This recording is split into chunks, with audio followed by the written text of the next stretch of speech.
This is supposed to be the end of the Supercharged Corvette series. Instead, it became a fucking nightmare. Let's get into it. Let's go!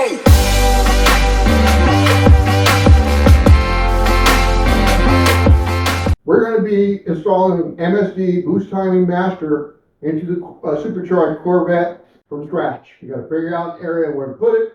Then we have to extend the wiring, and then we have to run the boost retard wiring to the MSD, and then we got to hook everything all up. After we're done that, then we're going to fire it up for the first time with everything on the Corvette that we installed. After that, we're going to go ahead and run it over to the dyno. We're going to do some runs over there and try to dial everything in. This will be the completion of the project. So I thought.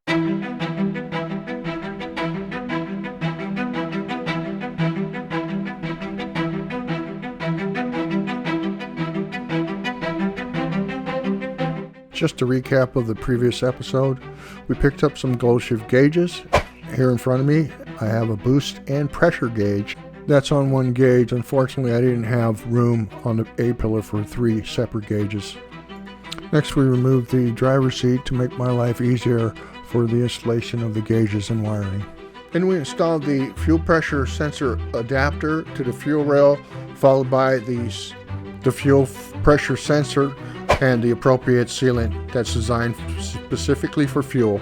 Then we tackled the wiring, and a lot more wiring than I expected. Drilled a hole through the firewall, ran the wiring through the firewall inside the cab for all the gauges. At that point, we're drilling the hole through the A-pillar so the wiring can go through, since the gauges are going to be attached to the pillar. Next, we're installing the boost pressure sensor. Route the vacuum line from the boost pressure sensor to the intake manifold, and finish up adding a filter on the vacuum line. And finally, adding the vacuum tee that will be connected to the intake manifold and the boost line. Then we picked up a glow shift wideband gauge to monitor the air-fuel mixture, and the combination of all the gauges is essential to monitor what the engine and supercharger are doing in real time.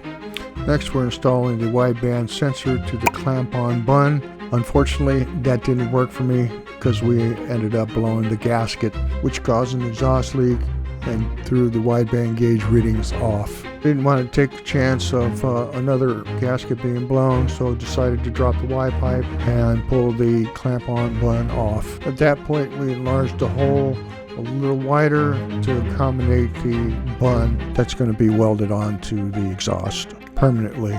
Next, the bun was welded on the Y pipe and the sensor test fitted, and then the Y pipe was reinstalled on the vet.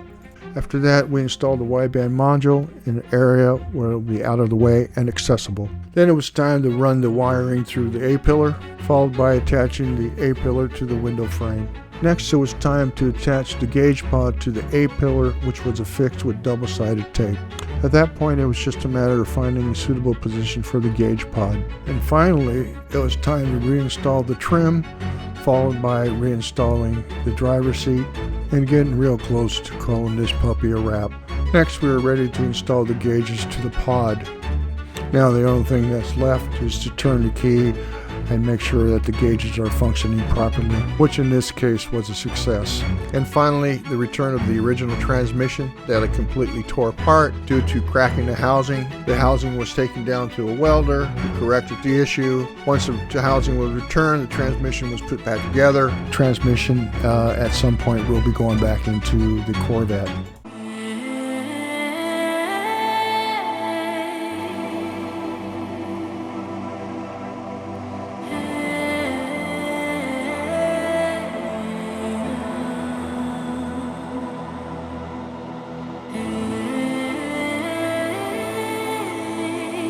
Now, when you do boost, if you want to play it safe, you need to be able to back off on the timing when you go into boost. Now, with what I'm going to do is I'm going to install an MSD Boost Timing Master. What that's going to accomplish is it's going to allow me to back off on the timing in relations to the amount of boost that the Supercharger pushes. And this is going to be kind of a fun video because we actually get to dyno tune it. But unfortunately, there's been some issues going on with it, and it didn't really manifest until after the dyno tune. So to start this puppy off, we're mocking things up here. This is where I'm going to be positioning the MSD box. And if you notice, that MSD box is pretty much double the size of your standard 6AL box. And it has double the weight. Let me tell you, this puppy is heavy. Now, one of the things that destroys these MSD boxes is going to be heat and vibration. So I had to put it in an area where I can avoid those two issues. Now, I set it on the intercooler cover because you have the outside air going in that area, as well as it's a solid platform to reduce the vibration. Also, MSD does provide isolated rubber. Unfortunately, because of the area that I placed the MSD box, I couldn't use the MSD isolated rubbers, and I had to get lower profile ones. Because when I closed the hood, I could feel the MSD box hitting the hood. I mean, it wasn't that bad, but I still, if you push down on it, you could feel the box, and I didn't want that. Once I replaced the low profile isolators, I didn't have any more issues. So once that issue was taken care of, I was ready to go ahead and pull that intercooler cover off, take it over to the bench, drill 4 holes, and install the MSD on the cover. So now we just tighten things up and make sure we use Loctite so we don't have any future issues. So I had to extend the wires from the for the MSD box. Since I set the MSD box in the front of the motor, the original wiring was not long enough. I was going to use butt connectors, but according to MSD directions, they want you to solder the wire. That's what I did. And so now we're ready to install the intercooler cover along with the MSD unit bolted onto the cover. And honestly, I've been waiting for this moment for quite some time, because now we're getting really close to the end of the project here. So now we've gotten to the point to where we can now bolt the intercooler cover back on, and then we can move on to wiring the MSD to the battery and the electronic ignition of the Corvette. Before we move on to the wiring installation, I just wanted to share a little story. Now, MSD does make a harness that actually is more of a plug and play for the electronic ignition to the MSD.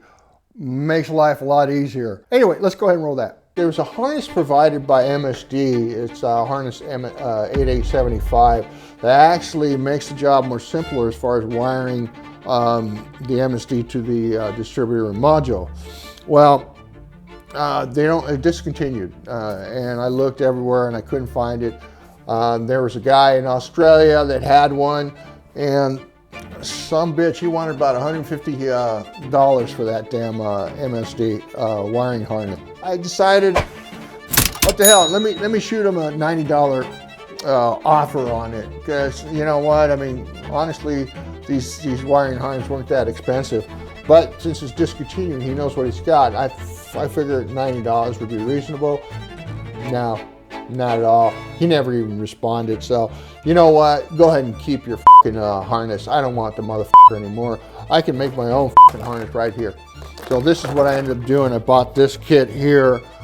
That was the plan. I did actually save the search on my eBay account, and lo and behold, it popped over one night, and there was, boom, right on my phone. Oh, no, this can't be true. So I got on my phone, holy shit, man, there was. And it was a harness, MSD 8875 harness. Well, I bought the sumbitch right on the spot. I paid, I think it was like $28 what he wanted, and I ended up with tax, it came out to about 30 bucks. That's freaking reasonable, because that's probably what the harness would have went for anyway. But I think I got one of the original harnesses, because according to the MSD instructions on the 8875, it actually has an additional wire for the tachometer, which this doesn't, which I don't think it's going to be a problem. So let me stop it right there, because we did run into an issue. Now, this harness that I received, it was an 8875 harness from MSD. Now, there was 2 brown wires of interest for me. This particular harness did not have the 2 brown wires, and basically one brown wire plugs into the module and the second brown wire plugs into the tack. Without that second brown wire, there's no way my tack's going to work. The instructions that came with this original harness didn't show a second wire, but if you go on the MSD website, and look up 8875 instructions on their site, it shows two wires. I don't know what that was all about. And the only thing I could think of is the 1989 and up Corvette did not come with a digital dash as mine did. 1984 through the 88 came with a digital dash. That's the only thing I can think of that was difference between the two gen years. But anyway, let's move on with the video, and I'll let Ed show you exactly what he did to fix the problem. Right here, some of these have dual wires going into the pin. This brown wire should go into the tack, when this brown wire would go into the module. So that's when I don't know why I was missing. It's all good, no big deal. So I pulled the pin out, and I soldered the secondary brown wire into the pin, and I slapped it back in there. As you can see right here, this is the one I work on. Anyway, let's go ahead and roll into the rest of the episode. So, moving on to finalizing this install, we're going to remove these spark plug wires so we can get ready to plug in the harness and then plug in the MSD wiring to the harness and the harness to the distributor coil. So next I'm going to remove the coil cover, and there's one bolt that's stuck in there. That's always been a pain in the ass. And there is a total of 3 bolts that hold that puppy in. Once the bolts are removed, you can go ahead and pull the cover off, and that will expose the coil. And as you can see, it's not the General Motors coil, it's an XL coil, which Holley bought them all. They bought XL, they bought MSD. Holley doesn't mess around, man. They bought all the good companies because they are a good company, but they're high dollar as well. So next we have to remove the plugs going into the coil. So now what we're going to do is just plug the MSD harness into the distributor. The plugs that were removed from the distributor will now be installed on the harness, and at that point, once that's all done, we'll go ahead and install the MSD wiring to the harness. Those are the wires that actually plug into the MSD. So now that we have the MSD harness plugged into the distributor, the OEM plugs plugged into the harness, it's time to go ahead and crimp some connectors. With all those connectors, it just won't be able to go into the loom. So I ended up using a boot that you would use through the firewall to at least cover those connectors for now until I come up with a better plan later. Now with the wiring completed, it's time to start putting everything back together. First thing is going to be the cap, then put back all the spark plug wires, then throw them back on the plenum distributor cover. Now we can go ahead and install the battery, which is a little scary because we hope things don't blow up as we plug everything back in. Well, now we're going to feel that MSD BTM, make sure it's not warm. There should be nothing activating it at the current time, even with the battery plugged in. Just a quick recap, the MSD Boost Timing Master has been installed. This will help prevent any type of detonation on the fly. The wiring has been ran up to the distributor, and the vacuum boost line has been routed up to the intake manifold. So we're going to hold it up right there because we're going to fire it up for the first time with everything on the Corvette that we installed.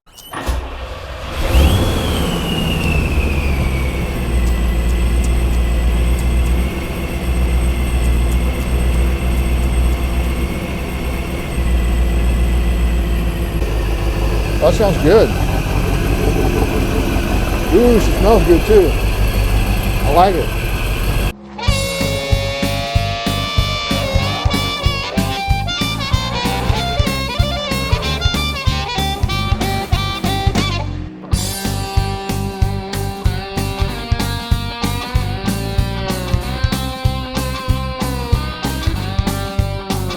So that's the installation of the MSD Boost Timing Master. Now we're going to go ahead and run into the dyno part of it. Now going into it, I knew there was a problem because I got diagnostic software that I run for this ancient OBD1 ECM system. And the diagnostic software at one point was telling me I was reading lean. Well, that only occurred during startup. Once the car warmed up, everything was fine. Everything went back to normal. Everything was in tolerance. I couldn't figure out what was going on with it. But I did notice after the symptoms started, I did notice the Corvette was getting a little warm, quicker than usual. So if you've been watching my series, you know that I installed a Durali performance fan as an auxiliary fan. Well, when I first installed that fan, it would reach 180, is where I have it set. And once it hit 180, it would kick on and it would back that temperature down. But after the symptom, well, now the Durali fan would still kick on at 180, but it would climb to 200 and then it would level out there. So the fan was on all the time. So that was one red flag there. So what I ended up doing is I ended up picking up a DeWitt performance fan and installed that as a main fan. And here's a clip of that. A radiator fan. And this thing is amazing. Wow. I mean, I could kick that radiator on and feel the air from the at my door from the car. It's just amazing. Besides that, it looks good. I mean, I like the trim, the aluminum trim. Kind of goes with the flow of the motor. It's a lot stronger than what I had in there, and trust me, the OEM is pretty powerful shit. But this DeWitt on top of the Durali auxiliary fan that I set up, I don't think I'm going to have any problem with heating. Take a listen to what this thing sounds like. I can feel the CFMs from here. Listen to that goddamn thing. I mean, I feel air right here. I'm sitting on the side of my car. I can feel that air just pumping, sucking that in. Oh, this is one of the best install I've done. I mean, oh, Durali was fine too. Now, as you can see, I got two performance fan on this sumbitch, and there shouldn't be any issues. Well, I ended up installing a toggle switch to the main fan because the fucking ECM only kicks on the main fan at 238 degrees. And that's because of EPA bullshit back in 1985. EPA. Anyway, I think they are getting with Trump being in the administration. As soon as the Durali fan would kick on, I'd go ahead and kick on the main fan. And you know what? It brought that temperature down. So between the two, everything was working fine.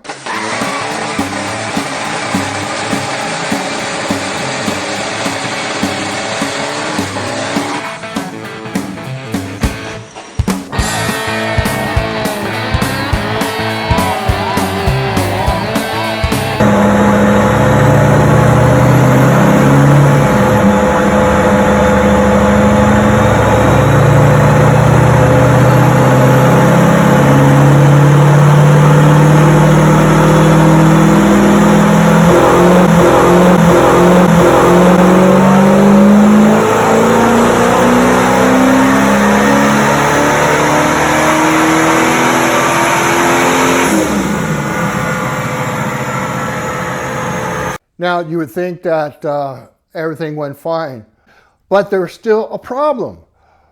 Every time it would warm up, the problem went away. The wideband gauge went back to normal. Wideband should be at 14.7. Everything was back to normal. We got it on the dyno. He fired it up. He knew there was a problem. And I said, yeah, I know there's a problem. I can't figure it out yet. It says once it warms up, everything goes away. So that's exactly what happened. Once it warmed up, everything went away.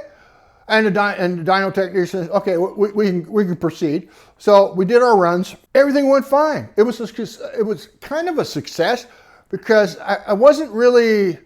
Here's the thing with the Procharger Supercharger, I should have at least 100 horsepower added to what came factory for this Corvette. Well, it was shy of that. I knew at that point, okay, something not right, because going by all the research I've done, Corvette forum. These guys are pumping out 100 more horsepower when they put a Procharger Supercharger on their Corvette. So I got it back home. A couple of days later, I was doing a video take, and I ended up blowing a fucking gasket because it finally showed its true colors. And here's a clip of that. Now, are you kidding me? All this time, this is what the problem is? Son of a bitch, man. 2 years working on your ass. I went through a goddamn back surgery. Could pretty much crippled my ass to get you to this point. Son of a bitch. Mother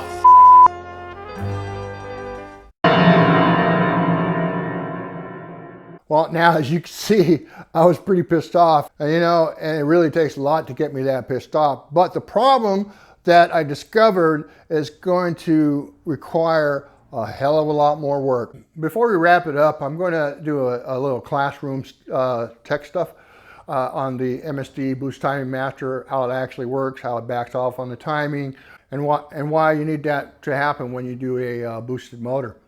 Now, I mean, if you don't want to watch that part, you want to go ahead to the end, so you can find out exactly what the fuck happened to the car after the dyno run. Then you can go ahead and click through the chapter. The episode is set out with chapters, so if you don't want to watch it, let's just go ahead and click, and move over to the next chapter. Anyway, let's roll the chart. We didn't have any issues while we were on the dyno machine, but we did have issues after that, and we'll cover that here in a minute. I just want to go over with you how the Boost Timing Master works. I kind of did my own drafting here because the way MSD had it, I mean, I first looked at it, I'm going, what the fuck is going on here? And I had to study it for a little bit to actually understand it. My outline here, it's more understandable than MSD. Once I explain it to you, you'll get it. But in this situation, we're going to be using a 6-pound supercharger. So basically, down here is your boost level. The way the MSD works is, once the supercharger hits 6 pounds, if you go like simple math, 6 times 1, that's going to be 6. So by the time the supercharger gets to 6 pounds of boost, it's going to be retarding -6 degrees. Now there's a boost dial inside my cab, and it reads from 0 to 3. That represents the amount of degrees being taken away from each pound of boost. Now, if you set the dial at 2, again, it's simple math. 6 times 2 is 12. So by the time the supercharger reaches 6 pounds of boost, it's going to subtract a total of 12 pounds from the base timing. What if you set the dial at 3? Simple math, 6 times 3 is 18. But by the time the supercharger hits 6 pounds of boost, it's only going to take away -15 degrees from your base timing. Well, why doesn't it hit 18? Well, because -15 degrees is the cap, and this is what threw me off on this chart here. It caps out at 15, so no matter where you set the boost retard, once it hit -15, that's all it's gonna do. It won't go anymore. So you're never going to see 18. Even at -15 degrees, I don't need -15 degrees taken away from my timing, because the reality is that if the more timing you take away, the less performance that you're going to have. So this is where the dyno comes in. I mean, I can pretty much get it pretty close, and I did get it pretty close. There wasn't really that much more adjustment that the technician did at the dyno tune. So I mean, it's even if I didn't go there, I would have been pretty close. Now I have an idea where the dial needs to be to get the best performance out of that supercharger and still keeping that motor safe. Now, that's pretty much how that works. And if you have any questions on it, just throw me a comment, and I'll be happy to do my best in answering any questions. When it comes to this graph here, I pretty much got it down now. Now, let's get to the part on what the f happened to the vet. So what the f happened? We ended up with a blown intake manifold gasket. Now, most of you already know what's involved into replacing the intake manifold gasket. It's just a gasket, you would think. You have to tear the whole top end down, right down to the heads, and then replace the gasket, throw the whole top end back up, redial everything, and make sure everything's working. So that's a big fucking job, even for this car here. And if you notice that the intake system on this is not user-friendly, never was. Anyway, but we are going to be pushing out videos here of the actual teardown, replacing the gasket, and put the car back together. At that point, we're going to go test drive it, and this time I'll make sure I press the record button on the camera. And then we're going to take it back up to the dyno and do more dyno runs and make sure that everything is running at its peak performance as it should. With a intake leak, that's going to be robbing some of my power. I'm not getting the full impact of the fuel richness. So with that being said, if you lasted this long, thank you. I appreciate it, and stay tuned for another video. And I usually push out a video once a month. Again, thank you. And if anything, if you throw a like in there, that lets me know that my content is actually helping you or you enjoy the video. I appreciate it if you do that. And we'll catch you on another episode of Corvette Ed's Garage.